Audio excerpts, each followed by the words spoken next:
Jadi kalau ada orang kaya, dengki kita, tak senang kita menengok kekayaannya, yang rusak ini sebetulnya akhlak kita atau tauhid kita. Memang kalau orang belum sarapan susah menjawab. Saya ulang sekali lagi.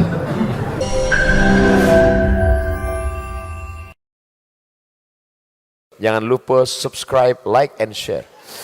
Bagaimana menyikapi orang tua yang khawatir kepada saya yang sering ikut kajian? Nah, khawatir pula orang tuanya dia ikut pengajian. Khawatir saya berubah, apalagi kalau sudah lihat celana saya di atas mata kaki. Padahal tujuan saya untuk menghindari najis yang kena celana saya nanti. Dan saya sudah putar video Ustadz, tapi mereka masih khawatir. Oh, udah diputarnya video saya tentang celana di atas mata kaki, tapi orang tuanya masih khawatir. Bawa besok subuh biar kita ruqyah.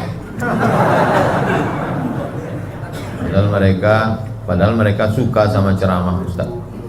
Innama anta munzir, wahai anak-anak muda, kau hanya memberi munzir, peringatan, memberikan munzir, penjelasan, bayan.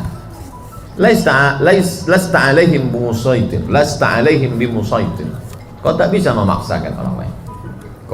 Ke kawan aja tak bisa kita paksa, apalagi kepada orang tua.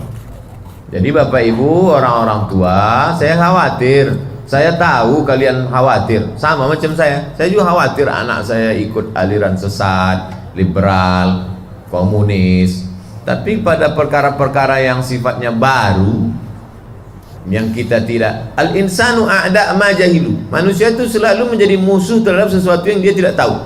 Tapi kalau Ustaz sudah menjelaskan, dijelaskan Ustaz Hanafi, dijelaskan Ustaz Al-Nob, dijelaskan Ustaz Masriadi, dijelaskan para asatiz kita bahwa ini Ahlus Sunnah wal Jamaah, bahwa ini sesuai 4 mazhab, maka kita yang tak tahu sudah kita serahkan pada ulama. Sudah jelas diberinya penjelasan, ini videonya ya, ini ceramahnya Mak. Betul, udahnya takut lagi. Saya khawatir. Saya tahu, saya paham. Mereka ini takut nanti antum pulang pengajian kalian masuk kan orang tua aku dalam neraka. Ayah neraka ini, emak neraka ini. Permain sakit hati orang tua. Kau tahu gitu, kugugur kan kau dulu gitu. Cuman orang tua ini lembut dia. Kalau kasar macam saya mungkin dah gitu kata dia. Tahu aku dulu begini kau, telan dulu ragi jadi tapai kau.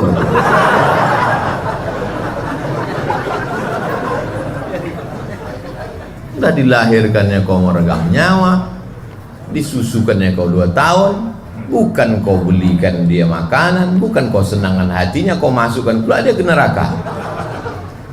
Kemana Mak? Wirid Yasin, bid'ah, masuk neraka Mak.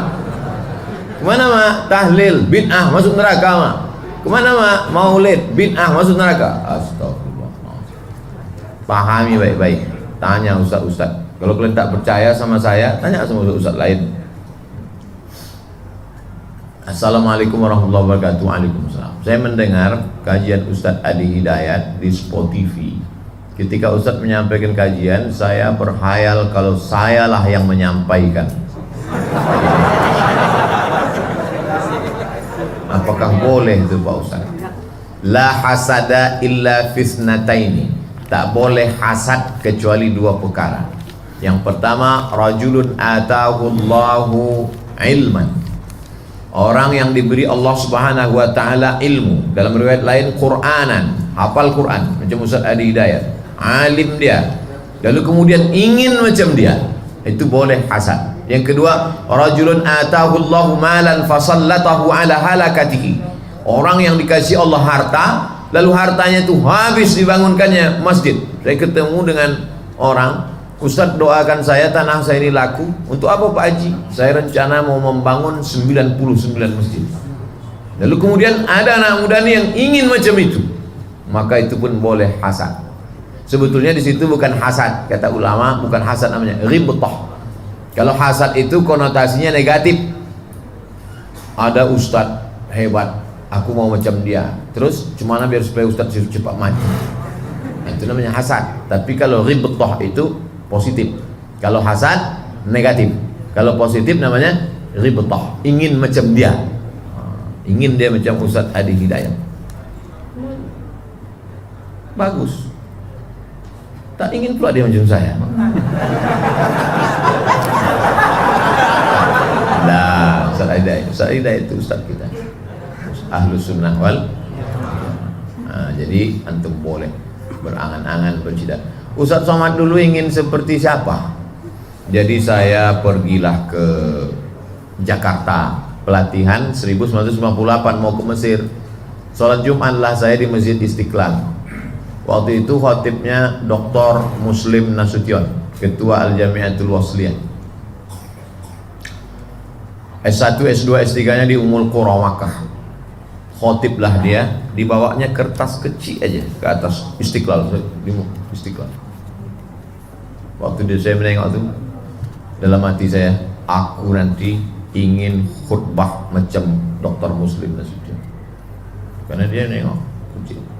Sedangkan di tempat lain mau cuma baca koran, no. Itu buka pula lagi. Pernah saya sholat Jumat, berbisik orang di sebelah, baca koran. Nah, jadi kita kan biasa di kampung gitu. Jadi tiba-tiba menengok di Jakarta, bisa pula khotib tuh kecil aja kertasnya. Nah, jadi saya dalam hati, aku ya Allah, jadikanlah aku Ustaz, bisa aku khutbah pakai kertas kecil aja jadi. Kita kalau takut salah pakai kertas.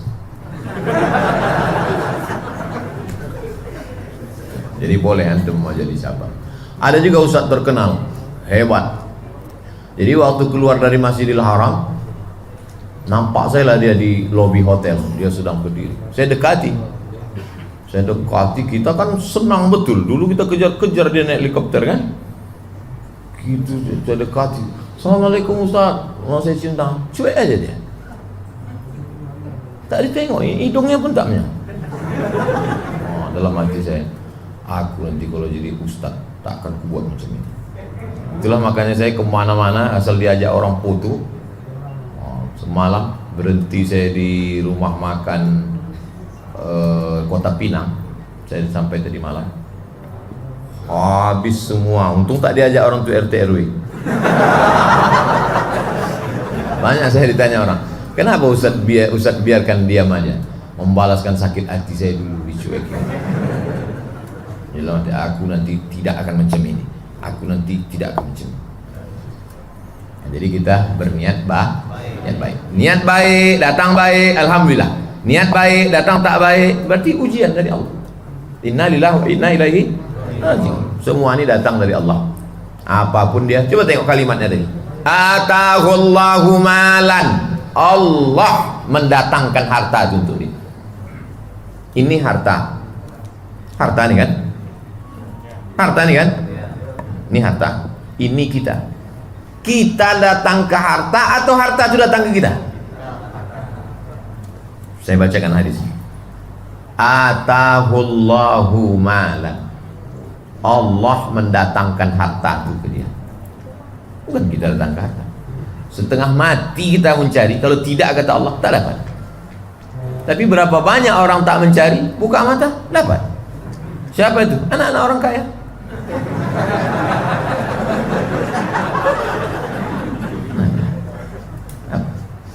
Jadi bukan kata kita, tapi jangan gara-gara filosofi ini kita malas berusaha. Kita tetap berusaha, ikhtiar. Jadi kalau ada orang kaya, dengki kita, tak senang kita menengok kekayaannya, yang rusak ini sebetulnya akhlak kita atau tauhid kita? Memang kalau orang belum sarapan susah menjawab. Saya ulang sekali lagi.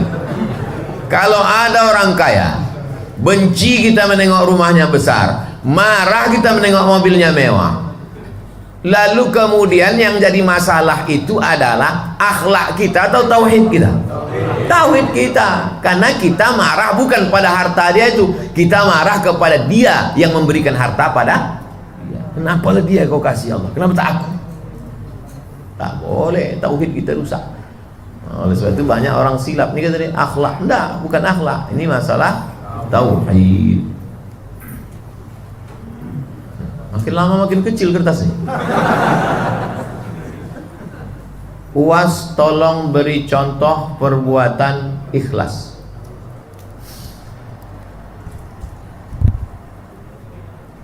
Antum pergi ke kampung, terserahlah tak kampung siapa. Antum cari di kampung itu warung. Sampai di warung itu antum jumpai yang punya warung. Assalamualaikum Pak Warung. Kalau punya kucing Abu Hurairah, kalau punya warung Abu Warung. Assalamualaikum Pak Abu Warung. Salam. Siapa orang di kampung ini yang paling banyak utangnya sampai malu keluar rumah? Dibuka kan lah catatan. Ini Pak. Ada yang lebih panjang dari ini lagi? Inilah orang sampai malu keluar rumah. Kubayarkan hutang dia cash nih, sampaikan ke rumah dia bahwa hutang dia sudah habis bayar. Jangan kasih tahu aku yang membayarkan. Ini yang nanya nih mesti kau amalkan.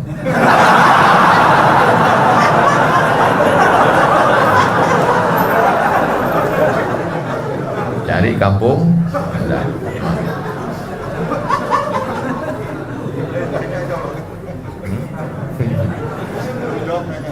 Berat kali katanya. Saya 11 bersaudara. Nabi Yusuf nih. Inni ra'aitu ahada asyara kaukaba. Aku menengok 11 bintang. Wasyamsa wal qamara, matahari dan bulan. Ra'aituhum li sajidin. 11 saudara, 9 perempuan, 2 laki-laki. Bagaimana cara menyikapi sesama adik-beradik yang suka menghibah saudara lainnya? Oh, senang aja, kalian buat arisan. Arisan 11 bersaudara. Arisan kalian 11 bersaudara, panggil Ustadz Alnom, Ketua Yayasan Tabung Wakaf Umat. Pembahasannya tentang ayuhibbu ahadukum ayyakula lahma akhihi maitan. Maukah kamu memakan bangkai saudara? Maitan, bangkai. Isu bakso bangkai tikus. Berapa lama orang tak makan bakso? Ayo makan bakso, Beb. Enggak lah, bakso tikus gitu. Tapi mau makan bangkai tiap hari. Bangkai saudara, bangkai mayat. Siapa itu? Orang yang ghibah. Maka kalau ada orang menghibah, langsung diam. Nampak ghibah? Aduh, aku pindah dulu ke sana. Kenapa? Kok nggak senang ya dengan ghibah nih? Enggak, di sana lebih hot lagi. Tempat kau ini cuma cerita aja, di sana ada videonya lagi.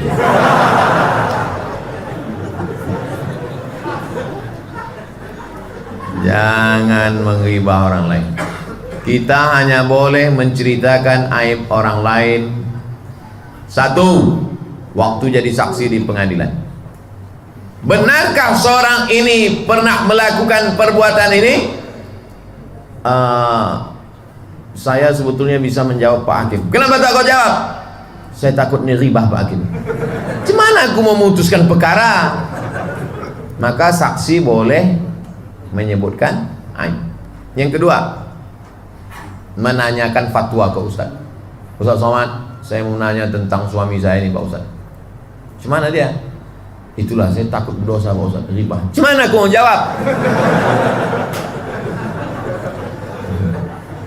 Yang ketiga, liibtalil batil wa ihqaqil haq wa ibtalil batil. Menunjukkan kebatilan orang. Itu boleh. Makanya dalam ilmu hadis namanya ada ilmu al-jarhi wa ta'dil, untuk menunjukkan fulan dhaif, fulan fasik, fulan mubtadi', fulan dhalal mudil. Ini orang sesat. Fulan, datang orang bertanya saya, Ustaz gimana ini caleg nih kok? Jangan kau pilih, itu sakau itu. Boleh, karena kalau sampai dia duitnya banyak, bayar orang, duduk dia. Dia boleh li ibtalil batil, untuk membatilkan yang batil. Lebih daripada itu tak boleh. Ngasih tahu orang, menyelamatkan orang boleh. Tapi sekali, ini tiap hari. Ini bukan riba ya, ini sekedar untuk apa? Tiap hari gitu.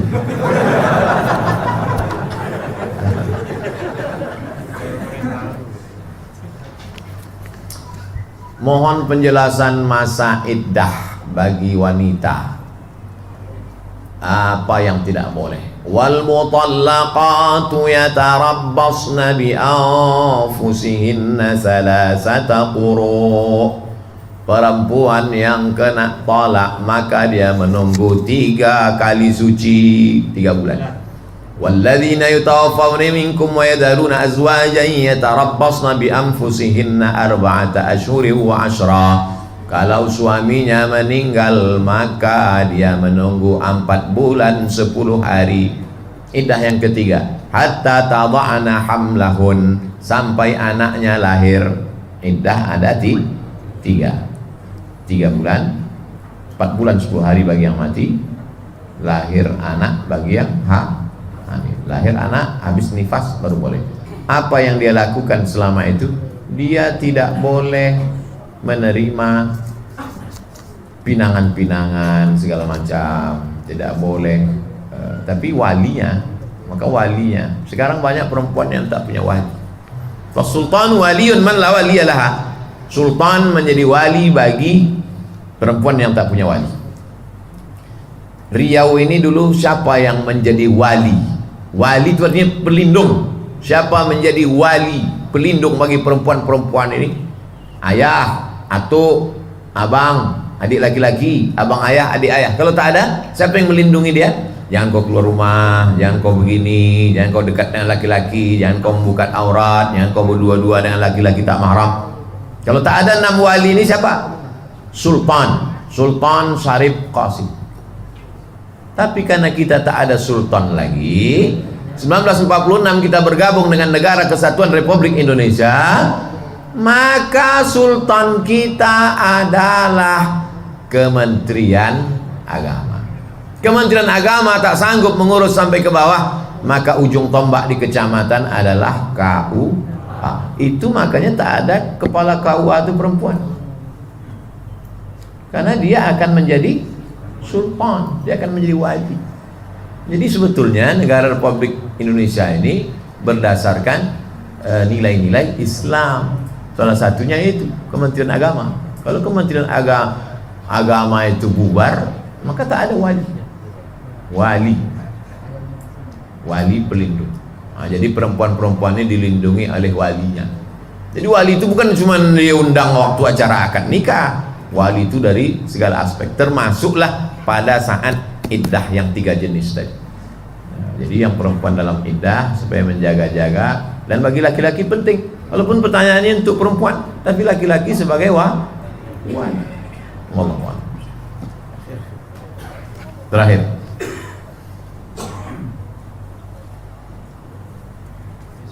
motor kredit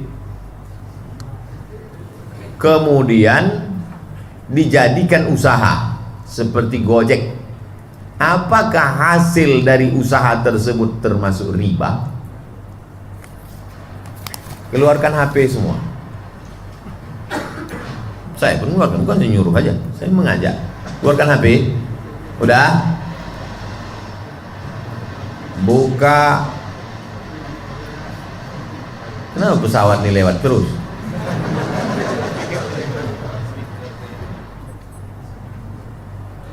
Buka HP, tulis di Google itu Somad Morocco, sambung, MOROCCU, SOMAD MOROCCO. Udah? Spasi kredit. Udah? Klik yang paling atas, Somad Morocco Blogspot kredit. Udah? Saya minta jamaah satu membaca. Mana mikrofon Bu ya?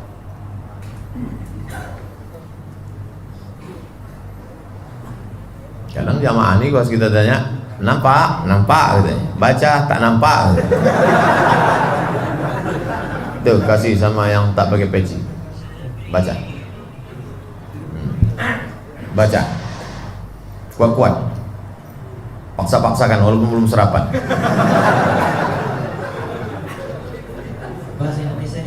Bahasa Indonesianya aja, bahasa Arab itu jangan.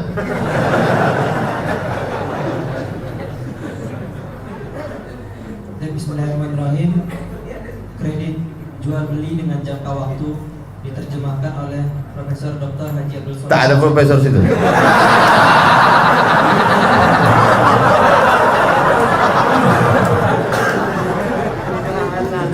Ya. Tanggal fatwa 18 Rajab 1426 Hijriah. Ya. Segala puji bagi Allah, salawat dan salam kepada Rasulullah SAW, Ya. keluarga dan para sahabatnya. Amin.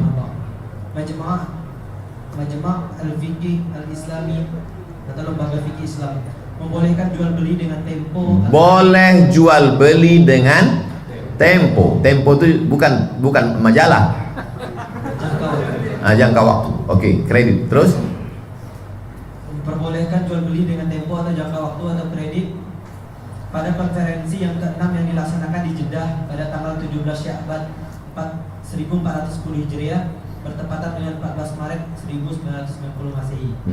Dalam keputusan nomor 53/2/6 tentang jual beli dengan tempo atau jangka waktu, fatwa dalam masalah ini boleh tambahan pada harga dengan tempo atau jangka waktu terhadap harga kontan dan seterusnya. boleh apa tak boleh? Jadi kalau antum beli motor itu tidak cash, kredit, boleh apa tak boleh? Oke, baca fatwa kedua. Pertanyaan nomor 74. Pertanyaan nomor 74. Mobil-mobil yang dijual dengan cara kredit, jika saya beli maka harganya bertambah. Jika harga kontan 15.000 rial, maka dijual dengan harga lebih dari itu ketika dijual dengan cara kredit. Apakah ini riba? Jawaban, jual beli kredit itu tidak ada keberatan di dalamnya. Artinya boleh. Jika waktu dan tambahannya diketahui. Jika waktu dan tambahannya diketahui. Waktunya maksudnya apa? Lunas sampai 2022. Tambahannya berapa? Tambahannya 20.000 rial. Kalau diketahui, boleh. Lanjut. Karena penjual dan pembeli sama-sama mendapat manfaat. Penjual mendapat manfaat tambahan harga dan pembeli mendapat manfaat tempo atau jangka waktu. Ya. Disebutkan dalam Sahih Al-Bukhari dan Muslim bahwa Barirah dijual oleh Barirah itu bukan mobil, orang. Waktu itu boleh menjual orang, hamba sahaya. Barirah dijual oleh tuannya, terus dengan cara kredit selama 9 tahun. 1 tahunnya 40 dirham. Ini menunjukkan bolehnya jual beli kredit karena tidak ada unsur boror atau tidak pasti di dalamnya. Juga tidak ada riba dan jahalah atau tidak jelas. Maka boleh sama seperti jual beli lainnya. Jika barang yang dijual itu hak milik si penjual dan berada dalam kekuasaannya saat transaksi jual beli berlangsung. Fatwa siapa ini? Fatwa bin Bas. Bin Bas membolehkan kredit. Yang melarang kredit di Indonesia ngaku murid Bin Bas. Paham kenapa fatwa itu yang saya ambil? Paham? Nyambung? Di mana letaknya kredit itu menjadi haram? Sini letak haramnya, di sini letak halalnya. Saya mau beli motor. Jelas? Saya mau beli motor. Datanglah saya ke tukang jual motor. Hai Pak Motor, saya mau beli motor, tapi duit saya cuma 2 juta. Harga motor ini 20 juta. Mau orang tukang jual motor tuh menjual motornya ke saya dengan cara kredit? Tak mau. Pasti dia telepon pihak ketiga. Itu yang disebut dengan penyedia keuangan. Disitulah letak ribanya. Karena sesungguhnya saya bukan mencicil motor, tapi mencicil uang. Uang dengan uang riba. Lalu bagaimana cara menghalalkannya nih Pak Ustaz? Saya datang ke Bank Syariah. Assalamualaikum Bank Syariah. Waalaikumsalam. Saya mau minjam uang. Kata orang Bank Syariah, uang dengan uang riba, haram. Bapak mau beli apa? Saya mau beli motor. Waktu itu saya pakai masker, dia belum kenal lagi. Saya mau beli motor. Begitu saya buka, Ustaz gitu deh. Saya mau beli motor. Berapa motornya? 20 juta. Maka Bank Syariah membeli motor itu. Assalamualaikum dialer. Selamat pagi. Dia kan tak mau pakai salam lain. Selamat pagi gitu dia. Kami mau beli motor itu. Datanglah Bank Syariah membeli motor itu. Lalu kemudian motor itu dijual oleh Bank Syariah secara cicil ke saya. Maka akad saya uang dengan uang atau uang dengan barang? Jelas? Bisa membedakan mana konvensional dengan syariah? Belilah melalui Bank Riau Kepri Syariah, BNI Syariah, BSN Syariah, BRI Syariah, Bank Syariah. Mengatasi masalah tanpa masalah. Tidak ada yang capek kita mengiklankannya, endorse. Tak ada saya dapat keuntungan seperak. Tak ada endorse itu tak ada yang beda.